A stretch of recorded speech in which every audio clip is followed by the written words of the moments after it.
10:30 বাজে জানাজার টাইম দিছে, 10:30 জানাজা, 10:34 বাজে গেছে, 30:40 বাজে গেছে।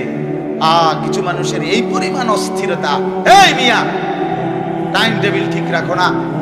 কইলা 10:30টায় জানাজা, 10টা মিনিট ওভার হয়ে গেছে, কতক্ষণ খাড় করায় রাখবা? মানে উনি ব্যস্ত, ওনার এই 10 মিনিট সময় নাই। আল্লাহর কসম বন্ধু, এই মানুষটাও এরকম ব্যস্তই ছিল। যে মানুষটার জানাজা হচ্ছে এখন, যার লাশ এখানে শোয়ানো, এই লোকটাও এমন ব্যস্তই ছিল। তার হাতেও একদিন সময় ছিল না। আজ গোটা পৃথিবী সব আগার জায়গায়, এই বেচারা শুধু নিস্তব্ধ। চোখের সামনের জলজ্জান্ত মানুষটা স্তব্ধ, আর হাত নড়ে না, পাও নড়ে না, আর চোখ নড়ে না, জিহ্বা নড়ে না। এজন্য দুনিয়ার এই ব্যস্ততার ভিতর দিয়ে আমরা যদি মনে করি যে আমি শুধুই দুনিয়া, ভালো মন্দ, লাভ লোকসান, চাওয়া পাওয়া, প্রাপ্তি অপ্রাপ্তি, মনের চাহিদা পূরণ, সবকিছু শুধু দুনিয়া ভাইয়া, বাবা, তো আখিরাত কার জন্য? কবর কার জন্য? তাইলে নবীজি সাল্লাল্লাহু আলাইহি সাল্লাম কাকে তাইলে আখিরাত বুঝাইতে চাইছেন? আল্লাহর কোরআন এমন কোন সূরা নাই, কোরআন শরীফের 114টি সূরা, 114টি সূরার এমন কোন সূরা নাই, এমন কোন রুকু নাই কোরআনে যেখানে আখিরাতের কথা, পরকালের কথা আলোচনা নাই। এই পরিমাণ আল্লাহ তাআলা আখিরাত, পরকাল, পুনরুত্থান, হাসরের মাঠ, এগুলো আল্লাহ তাআলা এতবার বলছেন, অস্বীকার করার, পাশ কাটার কোন সুযোগ নেই। কোরআন শরীফে আছে সূরা মুলকের মধ্যে, জাহান্নামী যখন চিৎকার করবে, জাহান্নামের ফেরেশতারা তখন বলবে, আলাম ইয়াতিকুম নাদির, এই নাফরমান, তোমার কি কেউ কোনোদিন জাহান্নামের ভয় দেখায় নাই? ক্বালু বালা, সে বলবে, হ্যাঁ, ক্বাদ জাআনা নাদির, আমার কাছে বহু ভয় প্রদর্শনকারী বান্দা এসেছিল। কত ইমাম, কত খতিব, কত আলেম, কত ওয়াইজ, কত বক্তা, কত পীর, কত মাশায়েখ, কত আউলিয়া, কত বুজুর্গ চোখের পানি ফেলে ফেলে বারবার আমার এই জাহান্নামের কথা বলছিল, কিন্তু ফাকাদ্দাবনা, আমি মিথ্যা মনে করেছি। ওয়াকুলনা মা নাযালাল্লাহু মিন শাই, আমি আরো বলছি এগুলো আল্লাহ বলে নাই, তোমরা মোল্লারা, মুন্সিরা তোমরা বানায়া বলো। হ্যাঁ, অনেক বেত্তমিজ লোক আছে, ও এত না, হুজুররা যত কয় এত না, না আমরা জানে, আমরা আগেও একবার ফিরে খাইয়া আইছে, আমরা একবার ঘুরে আইছে হাসরের মাঠ, ওটা জানে যত কয় এত না। ও কইতে লাগলে সবাই কয়, বাড়াইয়ে কয়, মাইক ফাইলে কে না কয়। এই সমস্ত বিদ্রুপ আলেমদের কথাকে আপনি অবজ্ঞা করলেন। আসলে তো আলেমদের কথা না, কথা যদি হুজুরের কথা হইতো তাইলে না হয় আপনি ফেলে দিতেন, কিন্তু জবানে না হুজুরের কথা, তো সরাসরি আল্লাহ, কথা তো রাসূলুল্লাহর, আল্লাহর, তো সে কথা প্রত্যাখ্যান করলেন। আপনি আমার কথা, আমার ব্যক্তিগত যদি কথা হয় সেটা ফেলে দেন, কথা বোঝেন নাই। কিন্তু উলামায়ে কেরাম আপনাদেরকে নসিহতের মাধ্যমে নিজের ব্যক্তিগত হুজুরদের কথা বলে না, কথা বলেন না কেন? কার কথা বলে? আল্লাহর কথা বলে, রাসূলুল্লাহ সাল্লাল্লাহু আলাইহি সাল্লামের কথা বলে, তো সেটা বাদ দিলেন কেন? সেটা বাদ দিবেন। আমার ব্যক্তিগত কথা তো আপনাদের ধরতে বলি নাই, আমার ব্যক্তিগত কথা বলি, আপনারা দেখি গ্রহণ করেন কিনা বলেন। মনে করেন আমি কুমিল্লা ক্যান্টনমেন্ট থাকি, ময়নামতি সাহেবের বাজার, আমার মাদ্রাসা বাসা ওইখানে। তো আমি কুমিল্লা ক্যান্টনমেন্টে একটা বড় টাওয়ার আছে, গুমতি টাওয়ার। এই গুমতি টাওয়ারের নিচে আন্ডারগ্রাউন্ডে মুদি দোকান এবং তরি তরকারির দোকান। আমি প্রত্যেক দিন ওইখানে তরি তরকারি এবং মুদি যত মাল, এই যে পেঁয়াজ, রসুন, আদা, তেল এগুলো এবং মাছ তরকারি, এগুলো ওই গুমতি টাওয়ার থেকেই সবসময় কিনি। আপনারাও সবাই নিয়ত করেন, ইনশাআল্লাহ এখন থেকে সবাই কুমিল্লা ক্যান্টনমেন্ট গুমতি টাওয়ার থেকেই তরকারি এবং চাল, ডাল, তেল কিনবেন, বলেন ইনশাআল্লাহ। কথা বলেন না তো। তা আপনি কি বলবেন? কি কি হুজুর আপনি পাগল হলেন? আমি কিতাম আমার আমনের ক্যান্টারম্যান আমি কিতাম যাবো? আমাকে দেশে কি মাস্টার গাড়ির অভাব পড়ছে নি? ঠিক কিনা বলেন না কেন? তাহলে এইটা না আমার ব্যক্তিগত কথা, কথাটা আমার বুঝছেন নি? এইটারে তো আপনারে মানতে কই নাই। আমি তো বলি না আপনারে যে আপনি আমার লগে গিয়ে বাজার করেন। তাহলে আপনি যে বললেন হুজুর এরকম কয়, হুজুরার সব কথা ধরলে চলন যাইতো না বর্তমান জমানায়। আপনারা তো আমার একটা কথাও ধরতে বলি নাই, আপনাকে বলছি আল্লাহর কথা না ধরতে। আপনাকে তো বলেছি ভাইয়া রাসূলুল্লাহ সাল্লাল্লাহু আলাইহি ওয়াসাল্লামের কথা ধরতেন। আল্লাহর কথা ফিরায় দেয় কেমনে? নবীর কথা ফিরায় দেয় বলেন বাবা। মেহেরবানি করে এজন্য বুঝতে শিখেন, বুঝতে শিখেন। তিনটা জিনিস আমাদের মধ্যে লাজেম থাকা চাই। এক হলো তাওহীদ, দুই হলো রিসালাত, তিন হলো আখিরাত। এই তিন জিনিস ভুলে গেলে মুসলমান হয় না। তাওহীদ ভুলে গেলে অর্থাৎ লা ইলাহা ইল্লাল্লাহ, জীবনের সব ব্যাপারে সব বিষয়ে যা কিছু হচ্ছে যা কিছু ঘটছে আমার জীবনের এই সারা পৃথিবীর কায়নাতের সমস্ত নড়া চড়া প্রত্যেকটা বিন্দু বিসর্গ করছেন শুধুই একজন, তিনি আল্লাহ। তিনি কে? লা ইলাহা ইল্লাল্লাহ, আল্লাহ ছাড়া আর কোনো ইলাহ নাই, দেনেওয়ালা আর কেউ নাই, পালনেওয়ালা আর কেউ নাই। এটা তাওহীদ। আর শাজিমের উপর থেকে সাতবক জমিনের নিচ পর্যন্ত যেটা যেমনে যেভাবে আছে সেটা একজনই পরিচালনা করছেন, তিনি আল্লাহ। এই কথা যত দিলের মধ্যে বসাইতে হবে। দুই নাম্বার রিসালাত। রিসালাত মানে হলো মুহাম্মাদুর রাসূলুল্লাহ সাল্লাল্লাহু আলাইহি সাল্লাম, এই কথা গ্রহণ করা। এই কথা আবার গ্রহণ করার কি? এই কথা গ্রহণ করা হইল মুহাম্মদ আল্লাহর রাসূল, আল্লাহ আমার জন্য উনাকে পাঠাইছেন। অতএব আমার জীবনের হাসি কান্না আনন্দ বেদনা, রাত দিন, ঘর সংসার বাজার ব্যবসা, আয় রোজগার, স্ত্রী পুত্র পরিজন, কদম কদম বিন্দু বিন্দু নিঃশ্বাস নিঃশ্বাস আমি অনুসরণ করব একজনকে, তিনি মুহাম্মাদুর রাসূলুল্লাহ সাল্লাল্লাহু আলাইহি ওয়াসাল্লাম। এটারে বলে রিসালাত। এটাকেই বলে নবী সাল্লাল্লাহু আলাইহি সাল্লামকে চেনা, এটাকেই বলে নবী সাল্লাল্লাহু আলাইহি সাল্লামকে ভালোবাসা, এটাকেই বলে নবী সাল্লাল্লাহু আলাইহি সাল্লামকে অনুসরণ। আমার ভাইয়া, আল্লাহর দোহাই, আপনি আপনার জায়গাতেই থাকেন, আপনি আপনার তরিকাতেই থাকেন, আপনি আপনার পীরের কাছেই থাকেন, যে যেখানে আছেন থাকেন, কোনো অসুবিধা নাই। শুধু নিজেরে ধোঁকা দিয়েন না, ধোঁকা খাইয়েনও না, কাউরে ধোঁকা দিয়েনও না।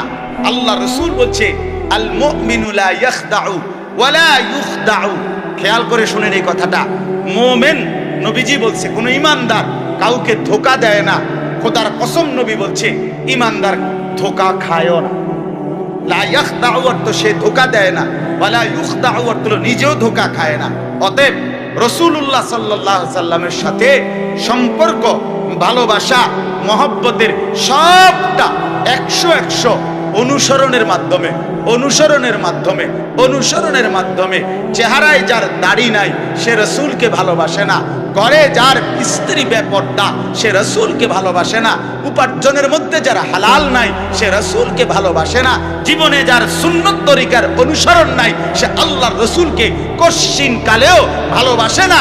ভালোবাসে বললে এটা ভালোবাসার নামে ধোঁকা, মিথ্যাবাদিতা ছাড়া আর কিচ্ছু না। হ্যাঁ, হাসরের ময়দানে মার খাইয়েন না, ধরা খাইয়েন না। কথা বুঝছেন না? এখানে গাছ জোর দেখাইয়া হয়তো আমনে চিৎকার দিয়া হুঙ্কার দিয়া এই কইয়া সেই কইয়া খাইয়া দাইয়া বিরানিয়ে খিচুড়িয়ে মিল্লা পার হইয়া গেলেন আর কি। কিন্তু কবর আখেরাত এত সুঠাম। আখেরাত হাসরের মাঠ মামুর বাড়ি না, হাসরের মাঠ নানার বাড়ি না, আমনের চাচার শ্বশুর বাড়ি না। হাসরের মাঠ সেই মাঠ ১৬ লক্ষ আম্বিয়া, আদম থেকে মুহাম্মদ সাল্লাল্লাহু আলাইহি সাল্লাম পর্যন্ত সমস্ত নবী রাসূল যে মাঠের ভয়ে আল্লাহর কাছে দিবানিশি কাঁদছেন, সেই মাঠের নাম হাসরের মাঠ। সব নবী, সব নবী আল্লাহর কাছে হাসরের মাঠের ব্যাপারে দোয়া করছে। আমাদের নবী সাল্লাল্লাহু আলাইহি সাল্লাম পর্যন্ত যার কোনো গুনাহ নাই, যিনি নিষ্পাপ, সেই নবীজি পর্যন্ত 5 ওয়াক্ত নামাজের পরে সব আলেমদেরকে জিজ্ঞাসা করেন, নবীজি নিয়মিত 5 ওয়াক্ত নামাজের পরে দোয়া করতেন, আল্লাহুম্মা হাসিবনি হিসাবান ইয়াসীরা, আল্লাহ হাসরের মাঠে আমার ভয় লাগে, আপনি আমি মুহাম্মদের আপনার বন্ধুর হাসরের মাঠের হিসাব সহজ করে দিয়ে। নিজের ব্যাপারে বলছি। এই জন্য বাপ রাগ হইয়েন না। 1 নম্বর তাওহীদ, কলিজার ভিতরে ঈমান মজবুত করতে হবে। 2 নম্বরে রিসালাত, জিন্দেগীর মধ্যে রাসূলুল্লাহ সাল্লাল্লাহু আলাইহি সাল্লামের অনুসরণ নিশ্চিত করতে হবে। নিশ্চিত করতে হবে। কেন মিসওয়াক করেন না? আপনি জানেন নবীজি মিসওয়াক করতেন, এই জন্য করেন। কেন দস্তরখান বিছায়া খানা খান না? আপনি জানেন, শুনছেন যে নবীজি সাল্লাল্লাহু আলাইহি সাল্লাম দস্তরখান বিছায়া সমান জায়গায় খানা খাইতেন, এই জন্য আপনি ইচ্ছা করে এটা বিছান না। কারণ আপনার কলিজার ভিতরে সিদ্ধান্ত, আমি মুহাম্মদুর রাসূলুল্লাহ সাল্লাল্লাহু আলাইহি সাল্লামের বিরোধিতা করি। কেন আপনি দাড়ি কাটেন? কারণ আপনি শুনছেন নবীজি দাড়ি লম্বা করতে বলছে, এই জন্য আপনি এটা বুঝাইলেন। রাসূলুল্লাহ সাল্লাল্লাহু আলাইহি সাল্লাম আপনি কইছেন, আচ্ছা আমরে দেখাবো, আমরে দেখাম। আপনি জানেন, হ্যাঁ হ্যাঁ, আপনার বাম পাও দিয়ে ঢুকতে বাথরুমে টয়লেটে মনে থাকে না। কেন মনে থাকে না? আপনি জানেন না এটা নবীজি বলছে। কথা বলেন না, নাকি ওই কাউমি মাদ্রাসার হুজুররা কইছে? কথা বলেন না। মিসওয়াক এটা রাসূলুল্লাহ সাল্লাল্লাহু আলাইহি সাল্লামের সুন্নাত না কওমি আলেমদের সুন্নাত? কথা বলেন না আপনারা। তো এটা করেন না কেন? কারে ওয়াহাবি বলেন? কারে গালি দেন? কেন গালি দেন? কি বুঝে গালি দিলেন? কেন বললেন? বলেন কি অপরাধের কারণে আমি রাসূলের দুশমন হব? কেন? আমি মিসওয়াক করি এই অপরাধের কারণে না? কথা বলেন না কেন? আমি দাড়ি রাখছি দেখে এই অপরাধের কারণে? কোন আমার স্ত্রী পর্দানশীল, আমার মেয়ে পর্দা করে, আমার ঘরে টেলিভিশন নাই, আমার রোজগারের মধ্যে আমি হারাম করার চেষ্টা করি না, তো সব ক্ষেত্রে রাসূলুল্লাহ সাল্লাল্লাহু আলাইহি সাল্লামের সুন্নাতের উপরে চলার চেষ্টা করলাম, তা আমি রাসূলের দুশমন কেন হলাম? আমি বুঝাইলাম, আমি বলতে মানে আপনি যে কোনো একজন আলেমে দ্বীনকে আপনি কেন নবীর দুশমন বলবেন? এত বড় জুলুম কেন করেন? এত বড় কেন জুলুম করেন বাবা? চা দোকানে বসে একজন আলেমের বদনাম করলেন, আপনি আন্দাজ করলেন একজন আলেমের ইলমের কদর কত? আমরা কিতাবে স্পষ্ট পড়ছি, সারা পৃথিবীর ইমানদারের সমস্ত বন্দিগি আর আল্লাহর রাস্তায় জিহাদ, এই দুইটার পার্থক্য কদ্দুর? সারা পৃথিবীর ইমানদারের সমস্ত ইবাদাত, একটি সমুদ্রের মধ্যে যদি কেউ আঙ্গুল দেয়, আঙ্গুল চুবায়, তো আঙ্গুলের অগ্রভাগে পানি লাগবে যে দূর, এতে করে সমুদ্রের ঢেউ তো বন্ধ হয়ে যাবে, ঠিক না? নৌকা চলা বন্ধ হয়ে যাবে না? সমুদ্র টের পাবে কিছু? কিতাবে স্পষ্ট আছে, একজন ইমানদারের সমস্ত মুমিনের সব ইবাদত একত্র করিলে এইটার মর্যাদা হলো আঙ্গুলের অগ্রভাগের পানি। আর আল্লাহর রাস্তার জিহাদ ফি সাবিলিল্লাহ, জীবন দেওয়া, জিহাদ করা, এটা সমুদ্রের বাকি পানি। এরপরে লিখছে যে সমস্ত ইবাদত এবং আল্লাহর রাস্তার যুদ্ধ, এইটাও এবার একসাথে করেন। এই সবটা এবার ইবাদত এবং কি জিহাদ সবটা একত্র করিলে আঙ্গুলের অগ্রভাগের পানি, খোদার কসম, আল্লাহর কসম, ইলম, কোরআন সুন্নাহর ইলম, এইটা সমুদ্রের বাকি পানি। বিশ্বাস করেন। এবার বলেন এক আলেমে দ্বীনের কদর কত? আমি কারে টিটকারি করি? কারে? ওবড়া আপনার মসজিদের ইমাম ৬০০০ টাকা বেতন দেখে আপনার চোখে লাগছে না? বেটার বেতন কম। হ্যাঁ, বেটার বেতন কম তো আপনি না কম দিছেন? উনি নি কম নির্ধারণ করছেন, আপনি না তারে মূল্যায়ন করেন না। কথা বলেন না কেন? আমাদের সমস্ত একটা স্পষ্ট কথা খেয়াল করেন, যদি এক সমস্ত মুসলমানের টার্গেট হইতো যে আমি প্রত্যেক বিষয়ে আল্লাহর কোরআন রসুলের সুন্নাত মোতাবেক চলবো, তাইলে এই পৃথিবীতে মসজিদের ইমামের চাইতে ব্যস্ত জিন্দিগি আর কেউ পালন করার কথা ছিল না। কেন? ওই মহল্লার সমস্ত মানুষের ঈমান, ইসলাম, আখিরাতের সমস্ত দিক নির্দেশনা সারাক্ষণ উনাকে দিতে হইতো। তখন উনার কদরও হইতো অনেক, তখন উনার বেতনও হইতো অনেক, উনার হাদিয়াও হইতো অনেক। কিন্তু আমাদের কলিজার ভিতরে আখিরাত লাগে না মনে হইছে, কোরআন তেলাওয়াত লাগে না, রাসূলের সুন্নাত লাগে না। মেয়ের বিয়েটার মধ্যে নবীর সুন্নাত কি এটা জানার দরকার নাই, ছেলের বিয়েটার মধ্যে নবীর সুন্নাত কি এটা জানার দরকার নাই। ওই হদ্দার মাতব্বর মিল্লা তারা ঠিক করছে বিয়েটার মধ্যে চেয়ার হইব 200, টেবিল হইব মোট 30টা, গেট হইব একটা 70,000 টাকা দামের গেট, হাইয়েস্ট গাড়ি যাব 60টা, প্রত্যেকটার মধ্যে বেড়া বেড়ি মিল্লা বইব 14 জন, তো 5টার মধ্যে 5 14 70 জন। এরপরে দিয়া গেটে দিব 2000, বাজে খরচ হইল 3000, এই হইলো 5000। এগুলো হইলো হিসাব। আর হুজুরের আইয়া কয়ে গেছে রবিবারে মাইয়াগার বিয়া, দুপুরে দুগা ভাত খেয়ে যায়। বুঝেন নাই? কিন্তু যদি সে জানতো যে রাসূলুল্লাহ সাল্লাল্লাহু আলাইহি সাল্লামের 4টা মেয়ে নবী বিয়ে দিছেন, আমি সেভাবে রাসূলের মেয়ে যেভাবে বিয়ে দিছেন আমি আমার কন্যাকে সেভাবে বিয়ে দেব, তাইলে তো ইমাম সাহেবের কাছে উনি আগে আসতো। ঠিক কিনা বল? ওই যে ওনার তো এটা দরকার নেই। কি আপনার বাড়িতে 3 দিন ধরে ডেক সেট বাজে, হ্যাঁ হুজুর আসলে কিতা করব, শরম দিয়ে না, ফুলাইনে আউশ করছে, ফুলাইনে সব করছে। হায় রে আল্লাহ, হায় মুসলমান, এইভাবে রাসূলুল্লাহ সাল্লাল্লাহু আলাইহি সাল্লামের হুকুমকে, সুন্নাতকে গলা টিপে হত্যা করলেন। নবীজি নিজে বলছে না, আপনারা কতবার শুনছেন, নবীজি বলছে বিয়ে আমি রাসূলের সুন্নাত, বলছে কিনা বলেন? আবার বলেন বলছে কিনা? তাহলে যার সুন্নাত তার মতো হইতে হবে না? তো রাসূলুল্লাহ সাল্লাল্লাহু আলাইহি সাল্লামের সুন্নাত বিয়ে, তো বিয়ে নবীজি সাল্লাল্লাহু আলাইহি সাল্লাম বিয়ের মধ্যে গায়ে হলুদ, ডেক সেট, এই লম্বা গেট আর গাড়ির মধ্যে ফুল, এই সব। আমি অনেক সময় অনেকেরই জিজ্ঞাসা করছি যে ভাই বিয়ে কার, বিয়ে কার? বলছে ওনা। আমি কই ফুলটা লাগাইছেন কার? বিয়ে তো প্রাইভেট কারে করানো উচিত।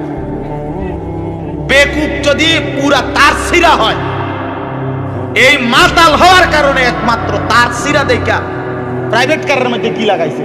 কিরে বেটা বিয়ে হইলো, এইতে ফুল লাগাইলো কোথায়? প্রাইভেট কারে। পাগল কারে কয়? এই পাগলের বাতরাম দেখে। বলেন আপনারা চাচা, আপনারা বলেন এটা বিবেক নিয়ে কথা। কি বিয়ে করে এতে ফুল লাগায় প্রাইভেট কারের? বলদ নি আমনে, এর থেকে বড় বলদ আর কি?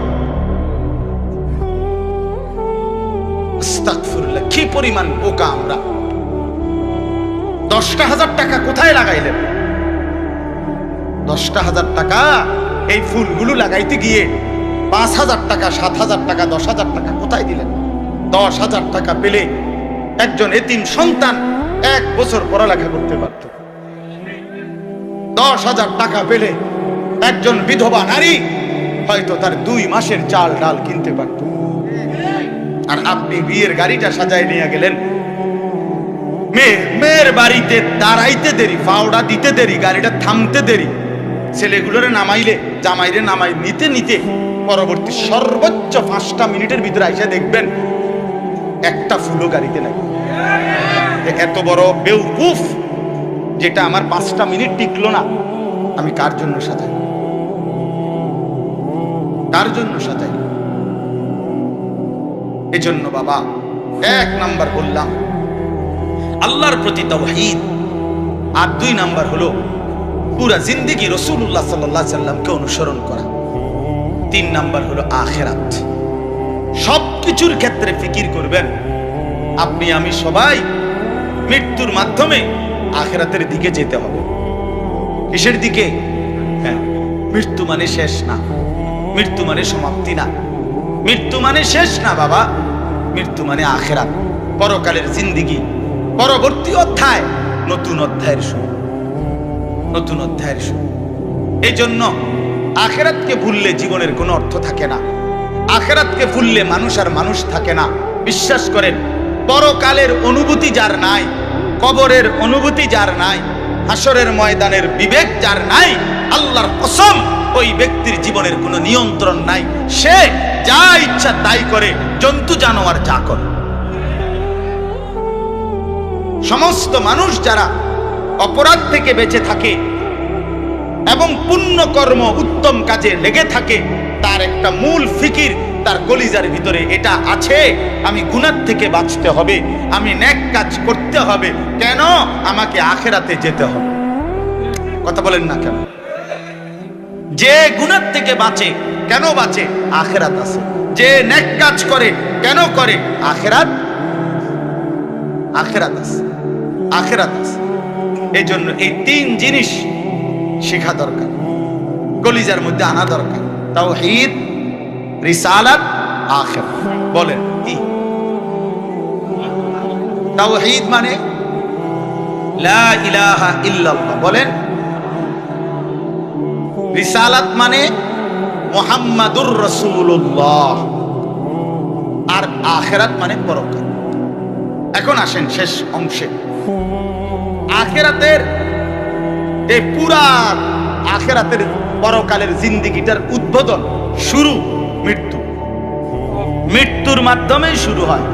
এই আমি শুধু যে আয়াতটুকু পড়ছি আপনাদেরকে শুধু তর্জমা শুনেন। আল্লাহ তাআলা বলেন, দুনিয়ার জীবনে, এই অল্প একটু আর দুনিয়ার জীবনে যেই মানুষটা আল্লাহর নাফরমানি, অবাধ্যতা, রাসূলের বিরোধিতা, কোরআন সুন্নাহর বিরোধিতা, আল্লাহর হুকুমের বিরোধিতা করে কাফের, মুশরিক, বেঈমান, নাফরমান, পাপী হয়ে জিন্দেগিটা কাটাইছে, আল্লাহ তাআলা বলেন তার আখিরাত যে কঠিন হবে এটার প্রথম প্রমাণ হলো তার মৃত্যুর মুখে গিয়া আজরাইল, মালাকুল মউত যখন আসবে, আল্লাহর কসম আল্লাহ বলেন তার মৃত্যুর যন্ত্রণাটা হবে অত্যন্ত ভয়ানক। এটা দিয়েই শুরু হবে। সে মালাকুল মউত আজরাইলকে দেখেই আর তার রুহু কবচ দেখেই সে বুঝে ফেলবে তার পরবর্তী স্টেজ বড় বিপজ্জনক, তার সামনের জিন্দেগি বড় বিপজ্জনক।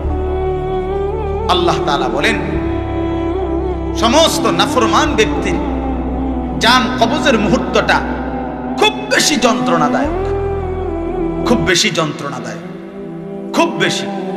এই যন্ত্রণার সিস্টেম হইল, নবীজি বলছেন প্রত্যেক নাফরমান পাপী, হাদিসের মধ্যে আছে নেককার ব্যক্তি ফেরেশতা আজরাইল অত্যন্ত সুন্দর আকৃতিতে নেককার ব্যক্তির কাছে আইসা তার রূহ কবজের সময় বলবে, হে পবিত্র আত্মা, আল্লাহর সন্তুষ্টি নিয়ে তুমি বের হয়ে আসো। আল্লাহ রাসূল সাল্লাল্লাহু আলাইহি সাল্লাম বলেন, কোন পাত্র থেকে পানি যেভাবে ঢেলে দেয় এটা যেরকম আরামসে পড়ে যায়, বের হয়, আল্লাহর কসম নবীজি বলেন নেককার ব্যক্তির রূহটা মালাকুল মউত আজরাইলের হাতে এরকম আরামসে চলে আসবে। আর আল্লাহর নবী সাল্লাল্লাহু আলাইহি সাল্লাম বলেন কোন নাফরমান পাপী এক নম্বরে তার মৃত্যুর সময় প্রথম হলো ফেরেশতা মালাকুল মউত আজরাইল অত্যন্ত নিকৃষ্ট, বিভৎস, কুৎসিত চেহারা নিয়ে তার সামনে দাঁড়াবে। আমার কাছে আরবি কিতাব আছে, ইমাম কুরতুবির কিতাব আত-তাযকিরা, এই কিতাবের মধ্যে আছে ইব্রাহিম আলাইহিস সালাম একবার আজরাইলকে বলছিল, আজরাইল, কোন নাফরমান পাপী ব্যক্তির যে সময় জান কবজ করো তখন তুমি যেই চেহারা নিয়ে তার সামনে দাঁড়াও ওইটা আমার একটু দেখাও। কিতাবে আছে আজরাইল বলছে ইব্রাহিম আলাইহিস সালামকে যে আল্লাহর কসম আপনি সহ্য করতে পারতেন না। ইব্রাহিম আলাইহিস সালাম বলেন, না তুমি আমারে দেখাও, আমি দেখুমই। তো আজরাইল ওই আকৃতিটা ধারণ করছে। কোন পাপীর রূহ কবজের সময় উনি যেই চেহারা ধরে, অত্যন্ত নিকৃষ্ট, কুৎসিত চেহারা। তো কিতাবে স্পষ্ট আছে, ইমাম কুরতুবী বলেন ইব্রাহিম আলাইহিস সালাম চিৎকার দিয়া বেহুশ হয়ে গেছে। লম্বা সময় পরে হুঁশ আসার পরে উনি চোখের পানি ফেলে আল্লাহকে বলছে, আল্লাহ, তোমার কোন নাফরমান বান্দা পরবর্তীতে কবরের আযাব, হাসরের আযাব, জাহান্নামের আযাব আর কিছুই লাগবে না, শুধু কেবল আজরাইলের এই বিভৎস চেহারার যদি একবার দেখে তার 60 বছরের নাফরমানির শাস্তির জন্য এটাই যথেষ্ট, এটাই যথেষ্ট। আল্লাহ নবী সাল্লাল্লাহু আলাইহি সাল্লাম বলছেন, কোরআনে আল্লাহ বলছেন, এই মালাকুল মউত আজরাইল যখন কোন পাপী নাফরমানের জান কবজ করতে আসবে, প্রথম এই কলিজাটার ভেতর থেকে যে রূহ আছে, এই কলজার ভিতরে, কলবের ভিতরে যে রূহ, এই রূহটা ধরে টান মারবে যখন, একটা টানে কলিজাটা ছিঁড়া, রূহটা ছিঁড়া এই কণ্ঠনালী পর্যন্ত চলে আসবে। কাল্লা ইযা বালাগাতিত তারাকিয়া, কাল্লা ইযা বালাগাতিত তারাকিয়া। আর কিছুই না বান্দা, শোনো, যখন নাফরমান তোমার জান কবজের সময় রূহটা চলে আসবে কণ্ঠনালীতে, এবার রূহটা বের হতে চাইবে না, বের হতে চাইবে না, নাফরমান ছটফট করবে। আর ফেরেশতা আজরাইল, ফেরেশতা ছিঁড়া বিরা কোন জিনিসকে, কোন ধারালো লোহা, শিক, এটা যদি আগুনের মধ্যে, আপনার আগুনে পুরানো জিনিসের মধ্যে টান দেয়, তাহলে যেরকম ছিঁড়া বিরা আসে, আল্লাহর কসম, আল্লাহ রাসূল বলছে, আজরাইল যখন রূহ ধরে আবার টান মারবে, তো সমস্ত তোর শরীর ছিন্ন ভিন্ন করে এই রূহ বের করে। ওয়াকিলা মান রাক, আল্লাহ বলে আশপাশের মানুষগুলো তখন বলবে, ওই লোকের ছটফটানি দেখা, হায়, তাকে বাঁচাবার জন্য কোন ওজা ডাকো, বৈদ্য ডাকো, ডাক্তার ডাকো, কবিরাজ ডাকো, কে আছো তাকে চিকিৎসা করবে, ডাকো না, আনো না, অত ভীষণ ছটফট করছে। আল্লাহ বলেন, ওয়ান্না আন্নাহুল ফিরাক, কিন্তু ওই নাফরমান বুঝে ফেলবে আজ আর তাকে কেউ ফিরাইতে পারবে না, তাকে দুনিয়া থেকে বিচ্ছিন্ন হতেই হবে, তাকে চলে যেতেই হবে। বন্ধু আমার, বাপ আমার, একটা জরুরি কথা আপনারা বয়স্ক লোকেদেরকে বলি। রাসূলুল্লাহ সাল্লাল্লাহু আলাইহি সাল্লাম বলেছেন, আমার এই কথাটা খেয়াল করেন, নবীজি বলছেন, ইন্নাল্লাহা ইয়াকবালু তাওবাতাল আবদ মা লাম ইউগাররির। বান্দা যখন আজরাইলকে দেখে, তখন তার রূহে, তার শরীরের মধ্যে আরে গড়গড়া শুরু হয়, মৃত্যুর গড়গড়া শুরু হয়। আল্লাহ রাসূল বলছেন, তখন আর আল্লাহ তাআলা কারো কোনো তওবা কবুল করে, তওবা কবুল করে। ওয়ালাইসাতিত তাওবাতু লিল্লাযিনা ইয়ামালুনা আস-সাইয়্যাত হাত্তা ইযা জাআ আহাদাহুমুল মাউত ক্বালা ইন্নী তুবতুল আন। আল্লাহ বলেন, যে মৃত্যু পর্যন্ত নাফরমানি করে গেছে, যখন মৃত্যুর মুখে আজরাইল আসছে, এখন বলতেছে, আল্লাহ আমি তওবা করলাম। আল্লাহ বলেন, ওয়ালাইসাতিত তাওবা, এমন তওবা আমি আল্লাহ গ্রহণ করব না। আমরা অনেক সময় 90 বছরের বুড়া, 70 বছরের বুড়া মিয়া একদম লম্বা হইয়া, সোজা হইয়া গেছে, এবার একদম টাইনতে আছে লম্বা কইরা, এই সময়ে গিয়া 200 টাকা হাদিয়া দিয়া হুজুর আনছে, হুজুর তওবাটা ফরাইয়া দেন, আব্বারে ব্যস্তটা বুঝ কইরা দেন, ধরেন এই 200 টাকা রাখেন। কি তওবা করাবে হুজুর? এখন ওনার কোনো ইহসাস, অনুভূতি আছে? কথা বলেন না কেন? উনি জানে কিছু কি বলতেছে, কি তওবা করাইলেন? কিসের তওবা? কিসের তওবা এটা? কিসের তওবা? গুনাহ করলেন আপনি, আপনারে ফরাম বুঝি আমি, হ্যাঁ, আপনার গুনাহ আপনি না জানেন। এই জন্য আল্লাহ কোরআনে বলছেন, ওয়াল্লাযীনা ইযা ফাআলু ফাহিশাতান আও যালামু আনফুসাহুম যাকারুল্লাহ।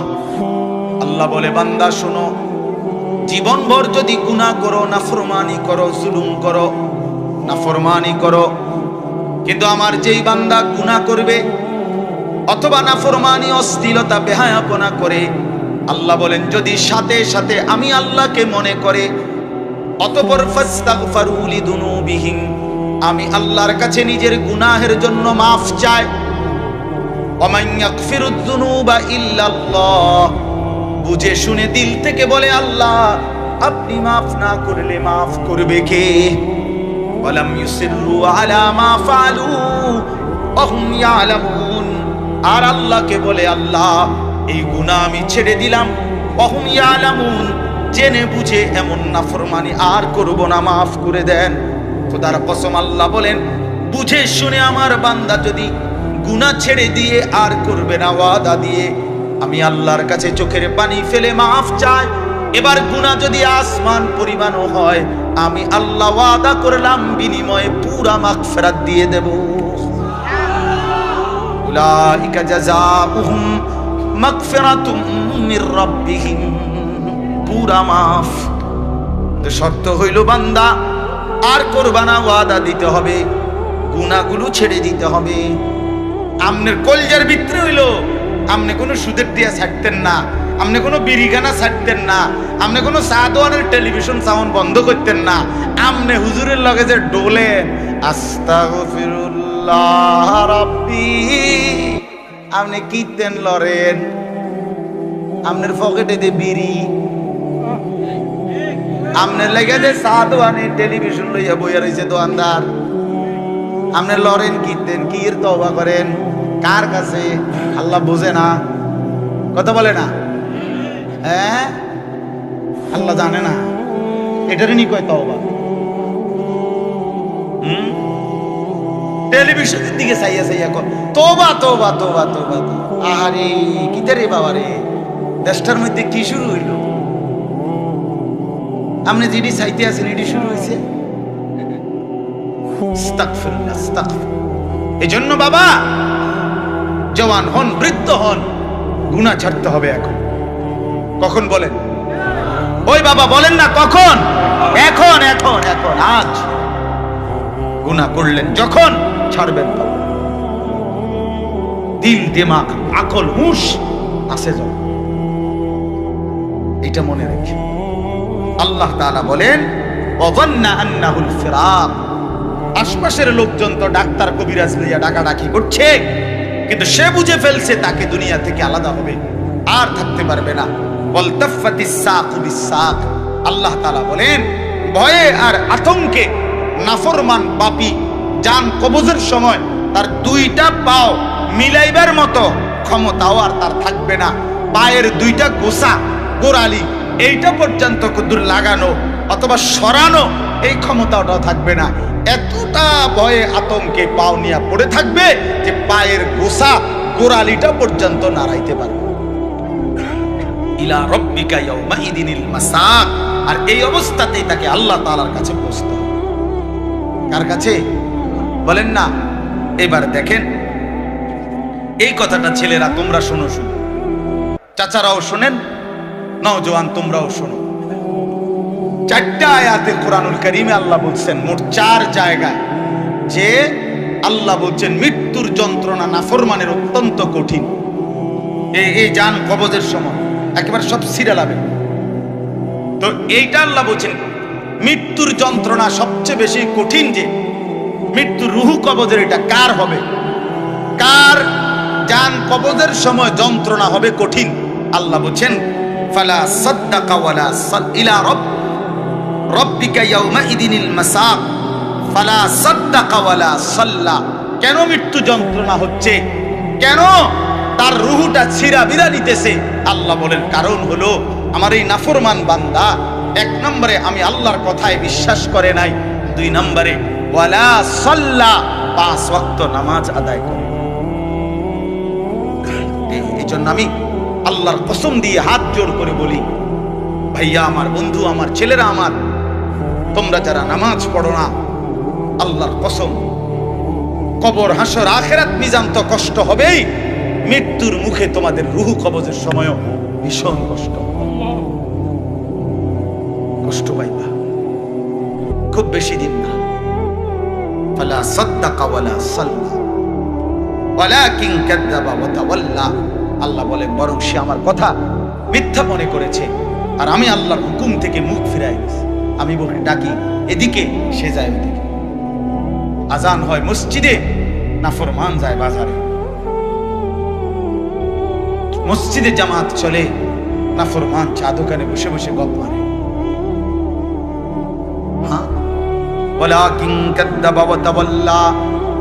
এরপরে আরো সাংঘাতিক কথা বলছে আল্লাহ, সুম্মা যাহাবা ইলা আহলিহি ইয়াতামাত্তা। আল্লাহ বলেন আমারে তো বিশ্বাস করে নাই, নামাজ পড়ে নাই, আমি আল্লাহর হুকুম থেকে মুখ ফিরায় নিছে, অথচ বউ বাচ্চা সংসারের মধ্যে গর্ব আর অহংকারের মধ্যে চলাফেরা করছে। অর্থাৎ এই যে নামাজ পড়ে নাই, হালাল খায় নাই, এইটা নিয়ে একটু লজ্জিত বিব্রত অনুভূতিটুকুও নাই, বরং বউ বাচ্চার মাঝে ফুর্তি করছে। বাবা বাবা